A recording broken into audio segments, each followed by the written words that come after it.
تعلق اس سے نہیں ہے کہ فلاں مسلک کے پیچھے نماز پڑھ سکتا ہے. ہر مسلک کے پیچھے نماز پڑھ سکتا ہے, لیکن یہ ضروری ہے کہ امام مسلمان ہو. سمجھ رہے ہو؟ اگر کوئی دیوبندی امام ہے جو شرک کرتا ہے تو اس کے پیچھے نماز جائز نہیں ہے. کوئی اہل حدیث امام ہے جو شرک کرتا ہے تو اہل حدیث یہ نہیں کہ اہل حدیث کے پیچھے نماز نہیں ہوتی, اس اہل حدیث کے پیچھے نماز نہیں ہوگی. اگر کوئی بریلوی مکتبہ فکر سے ہے اور امام شرک کرتا ہے تو اس کے پیچھے بھی نماز نہیں ہوگی. اس لیے نہیں کہ بریلویوں کے پیچھے نماز نہیں ہوتی, بلکہ اس لیے کہ وہ اسپیسیفک وہ جو امام ہے وہ کیا کر رہا ہے, شرک کر رہا ہے. تو شیعہ ہو, دیوبندی ہو, بریلوی ہو, اہل حدیث ہو, جو بھی مکاتب فکر مارکیٹ میں ہول سیل کے حساب سے چل رہے ہیں اور 25-30 اور مکاتب فکر ہیں, تو ہر مکتبہ فکر کی نماز ہر مکتبہ فکر کے پیچھے ہو جاتی ہے. شرط یہ ہے کہ امام شرکی عقیدے کا حامل نہ ہو, ختم نبوت کا منکر نہ ہو, شرکی عقیدے کا حامل نہ ہو. اگر وہ شرک کرتا ہے تو چاہے دیوبندی ہو, اہل حدیث ہو, جو بھی ہو, نماز نہیں ہوگی.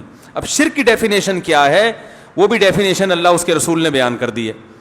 لوگ کہتے ہیں علماء فتوے دیتے ہیں اس کے پیچھے اس کی نماز نہیں ہوتی, اس کے پیچھے اس کی نماز نہیں ہوتی, پھر قواعد پھیلا رہے ہیں. او بھائی جان, اسلام تو ضروری ہے نا. اب مسلمان کی نماز ہندو کے پیچھے ہو جائے گی؟ تو اسی طرح مشرک کے پیچھے بھی نہیں ہوگی, چاہے کسی مکتبہ فکر سے ہو.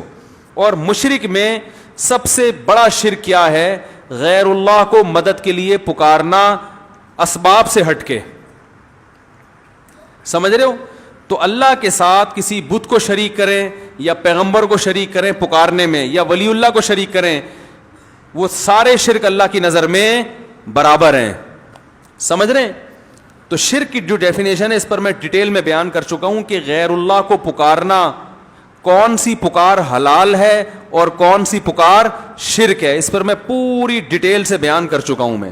وہ آپ یوٹیوب پہ سرچ کر سکتے ہیں, تو اس میں آپ فیصلہ کریں گے.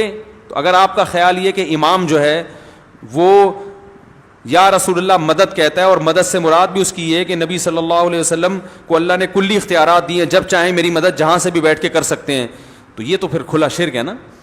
تو اگر امام کا یہ عقیدہ ہے, یا اپنے پیر و مرشد کے بارے میں عقیدہ ہے کہ وہ قبر میں جہاں سے جائیں جس کی چاہیں مدد کر سکتے ہیں, تو ایسا امام چاہے دیوبندی ہو, چاہے اہل حدیث ہو, چاہے شیعہ ہو, چاہے بریلوی ہو, چاہے بالکل کسی مسلک کو نہ مانتا ہو, کچھ بھی ہو, تو وہ مسلمان نہیں ہے, باقی جو بھی ہے, ٹھیک ہے نا. اور اگر شرکی عقیدہ نہیں ہے تو پھر سب کے پیچھے نماز جائز ہے. Thanks for watching. Don't forget to like, comment. بسم اللہ الرحمن الرحیم.